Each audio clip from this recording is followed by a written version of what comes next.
Morning, guys. This is Mehun Tomoko, the founder of the Revolution 360 Academy Nutrition USA. Basically, today what we'll be covering into will be dealing with sequences and series under the topic called geometric sequences with unknowns. One thing that you need to understand is that when you deal with geometrical sequences and series, one thing that you need to know is that you need to know the basic laws which are associated with geometrical sequences and series. So into today's lessons, we'll be basically tackling this kind of a question whereby you can find it in a typical exam question. Therefore, one thing that you need to know is that here we know that we have x plus 1, x minus 1, and x form a geometrical sequence. When they say it form a geometrical sequence, you need to know the properties which are associated with the geometrical sequence. This is taking into consideration that what is the general term or the end term of a geometrical series. We know that the end term or the geometrical term of the end term or the general term of a geometric series is denoted by Tn is equals to AR to the exponent n minus 1. Therefore, this is the end term or this is the geometrical term. The geometrical is often geometric sequence. Therefore, one thing that you need to know is that in this kind of a question, you will be, in most instances, be given this kind of questions. Therefore, they will tell you that determine the value of x, that is our fixed question. Therefore, the second question says determine the value of the seventh term. That means on our second question, we will be determining the seventh term of a geometric sequence, because here they've emphasized that this is our geometrical sequence. Therefore, on the last question, which is question C, they will say determine which term will be equal to negative 1 over 384. When you look at this question, when they say which term, they are trying to say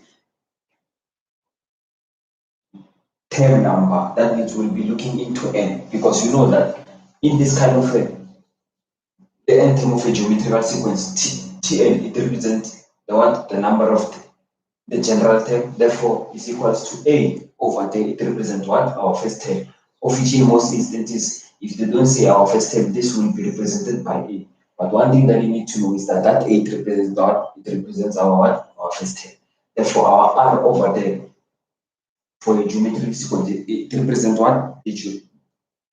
The geometrical ratio, or the ratio, of which the ratio for a geometrical sequence is denoted by the second term divided by the first term, or the third term divided by the second term, or the fourth term divided by the third term, and so forth up to infinity. Therefore, n represents the number of terms. Therefore, that negative 1 is constant, is there on the formula. Therefore, when you look at this question, in this question, they are trying to say x, you are given that x plus 1, comma x minus 1, and x. Remember, on our previous sessions, which I had with our grade 12 learners, I told them that there are two different instances of which one you need to look at. At times, they will give you, let me say, a pattern that is having positive signs in the middle. At times, they will give you a pattern that is having commas in between.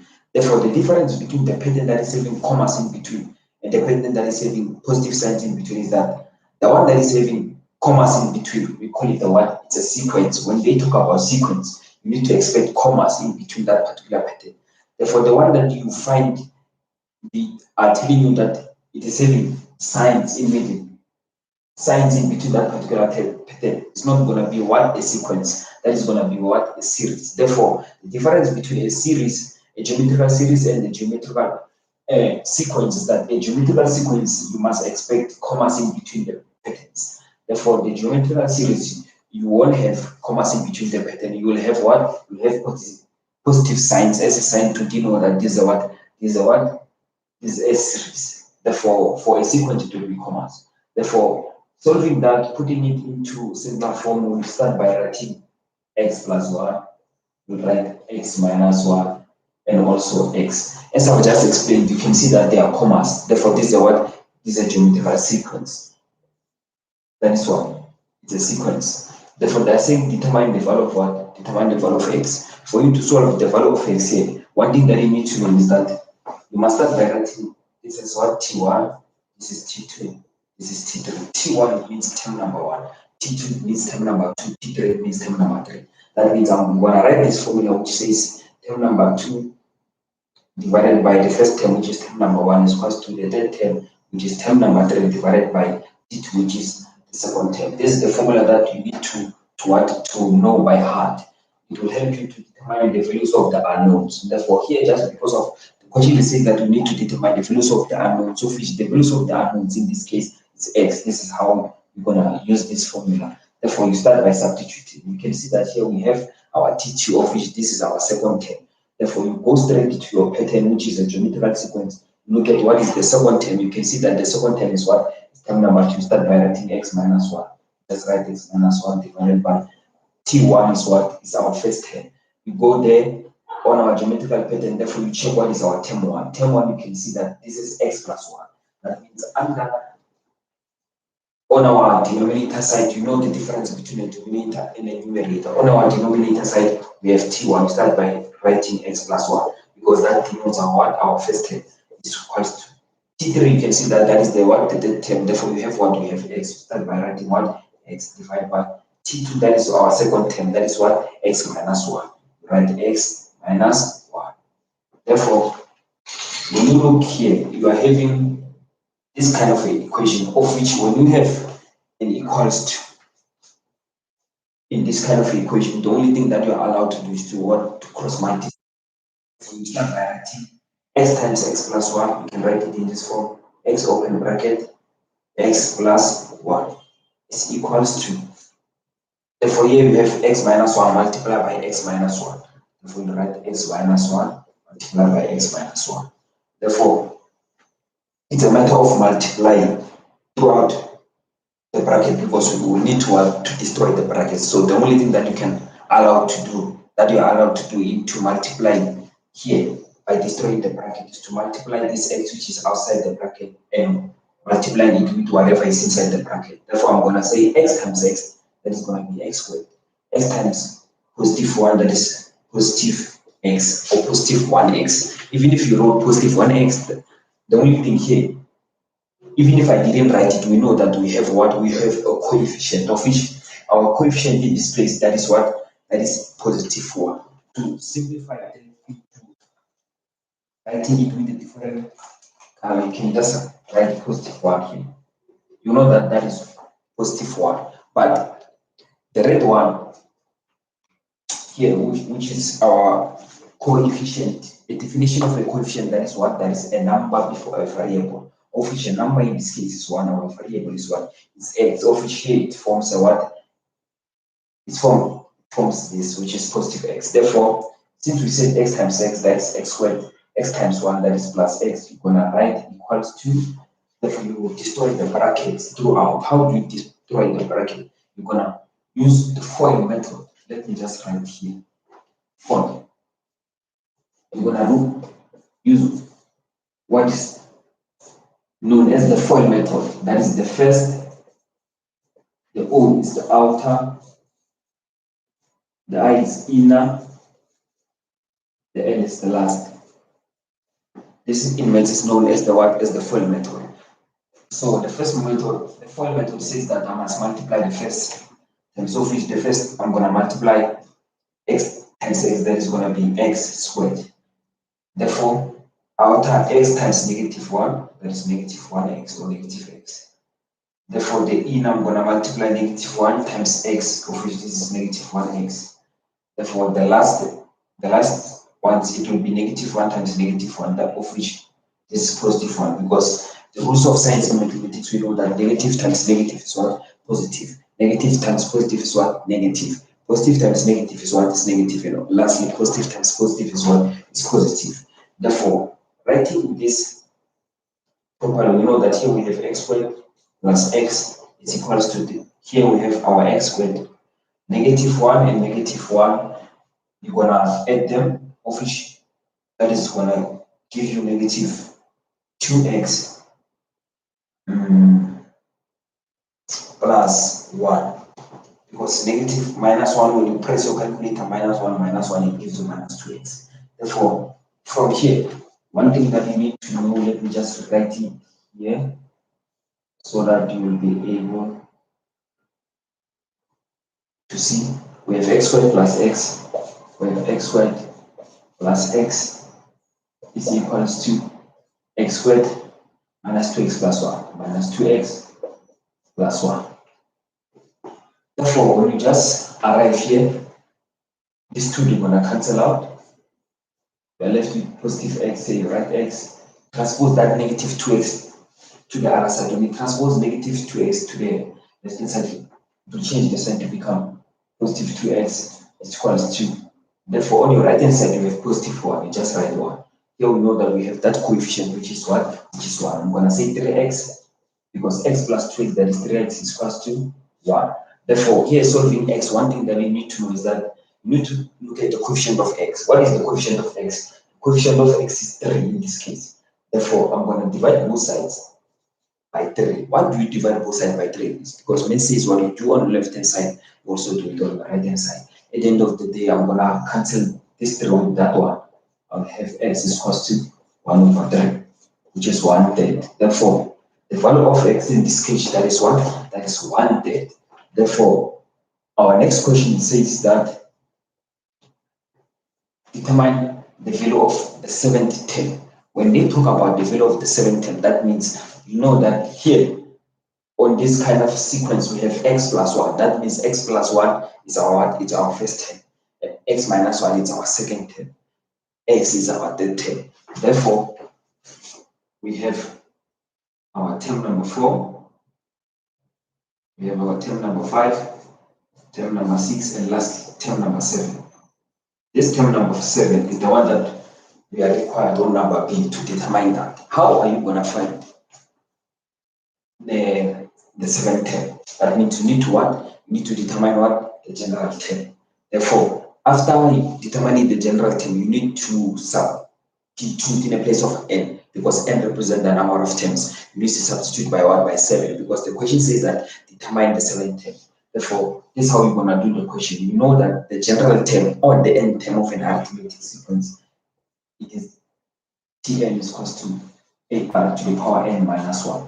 In this case, it will be much easier for us to find our a, because our a, we have simplified and solved x. X, we got 1 over 3. And hence, we know that our a is what? Is our first term. You go straight to what we have here. You know that t1 is equals to x plus 1. You know that t1 is equals to x plus 1. I hope you can see. Therefore, I'm going to say t1 is equals to, our x is the answer that we got in our first question. That is x. You just go straight substituting. That is 1 over 3 plus 1. t1 is equals to 1 over 3 plus 1. That is going to be something like 4 over 3. You can just punch your calculator to just confirm. I'm going to say 1 over 3 plus 1. That is 4 over 3. You just write 4 over 3. Therefore, this is our t1. Our t1. Hence, we know that our t1 is what? It's our first term. Therefore, you substitute. You're going to say tn is equals to what is a? Our a is our t1, which is 4 over 3. 4 over 3. Therefore, we have r. R is our what? It's our common ratio. How do we find the common ratio? I'm going to write it here. We know that r is equals to second term divided by the first term, of which in this case, our second term, it was what? It was x minus 1. Write x minus 1 divided by the first term is x plus 1. Therefore, you go straight and substitute. Our x, we got 1 over 3. It will be 1 over 3 minus 1 divided by x is 1 over 3 plus 1 plus 1. Since you know that math doesn't allow us to have many division sign, you can just simplify this properly. When you're going to simplify this properly, you know that 1 over 3, okay, 1 over 3 minus 1 over 3 subtracting 1 divided 1 over 3 plus 1 over 3 adding 1. We get negative half. That means that is our negative half. Our negative half in this case, it acts as our common ratio. Let me help you someone. Here, in finding the common ratio, It's not a must to say second term divided by the first term. You can just say third term divided by the second term, or the fourth term divided by the third term, or the fifth term divided by the fourth term. It's one and the same thing. At the end of the day, as much as this can be a geometrical sequence, you will get the same answer. Therefore, our R, that is -1/2, you write -1/2 to the power n minus 1. That means this equation Tn is equals to 4/3, open bracket, -1/2 to the power n minus 1. That it acts as a what? As our general term, or the nth term.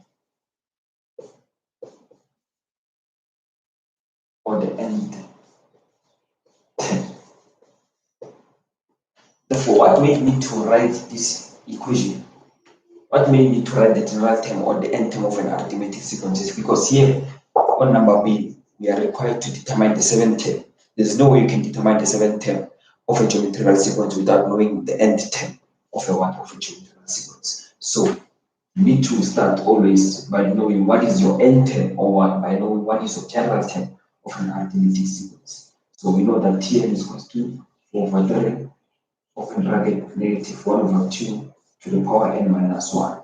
Therefore, since they say determine the value, that means if in mathematics, if they say determine the value, that means you need to do what? You need to find that particular answer, because this is a value. Therefore, if they say this is a value, it's a must. It must be a number, be it a fraction, be it a mixed fraction, be it an improper fraction, be it a whole number.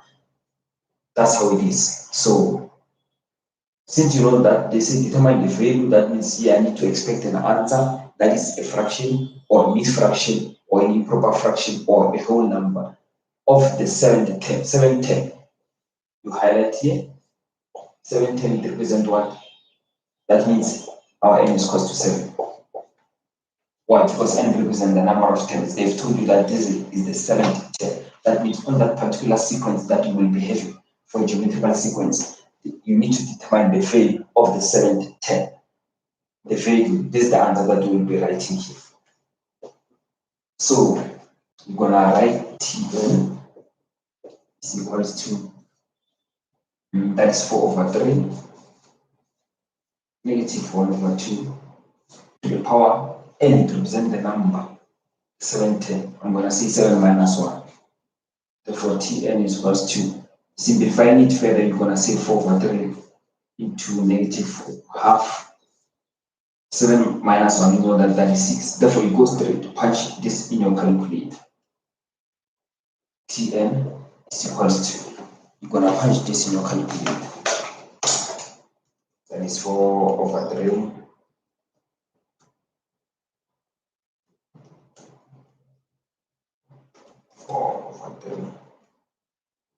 to the power minus 1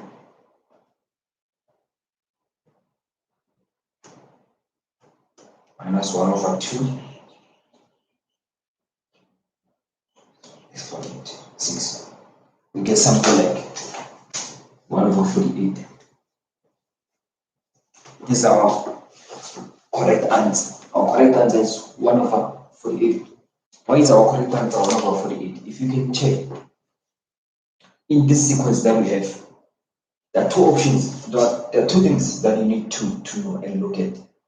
It's either this sequence, it is an increasing sequence or a decreasing sequence. When this is an increasing sequence, you'll see it when terms get bigger and bigger. When you look at the number of the sequence, you find that it's increasing. That means this will be an increasing sequence. If this is a descending sequence, that means the sequence, each and every value on that particular sequence needs to decrease. That means, for example, if this was 2, this maybe might be 1, and so forth. That means the terms that they're decreasing.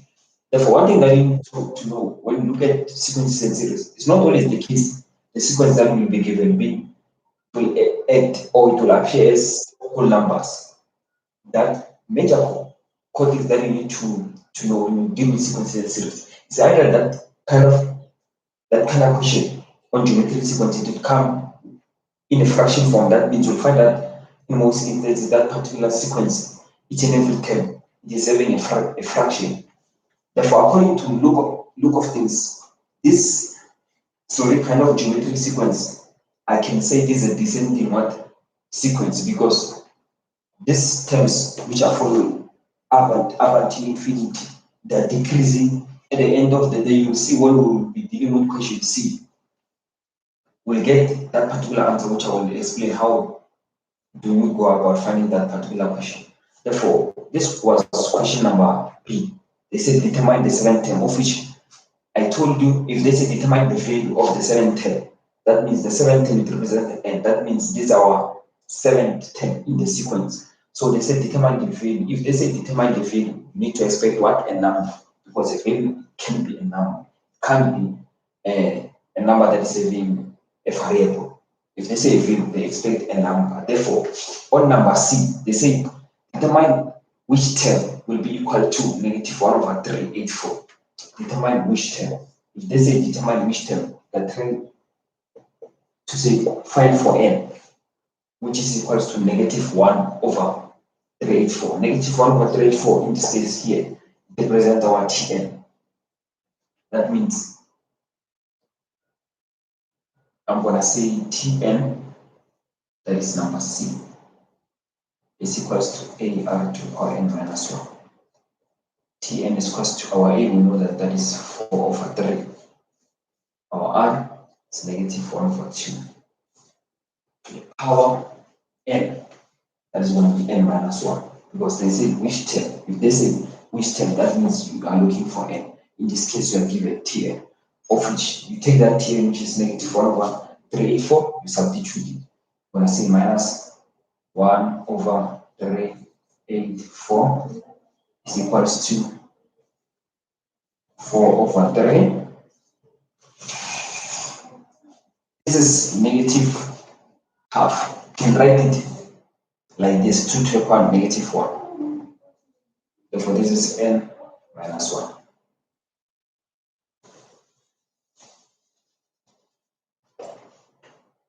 From here, there are two ways.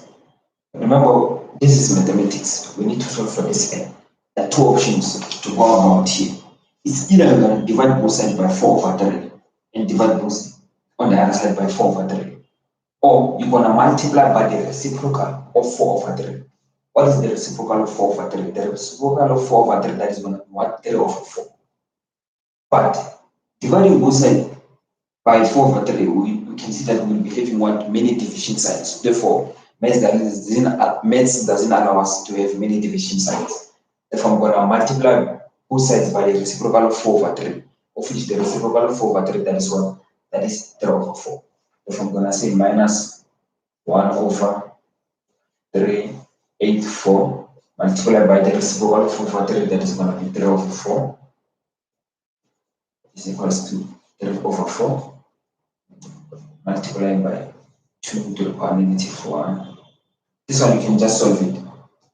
-1 times n, that is going to be -n. -1 times -1, that is +1. Just like that. Here you punch your calculator. -1/384 multiplied by 3/4. That is -1/512. So it is -1/512 is equals to,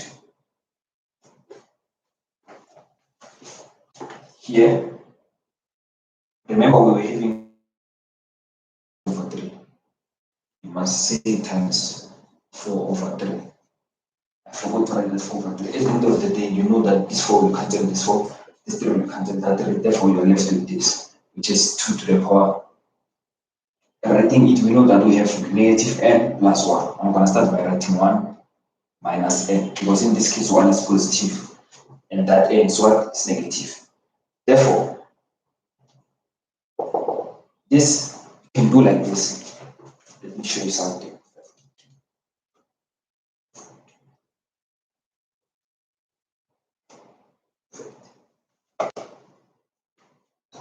Here you have This is negative 1 over 512. You must write it in an exponent form, of which in an exponent form, negative 1 over 512 will be 512 to the power negative 1.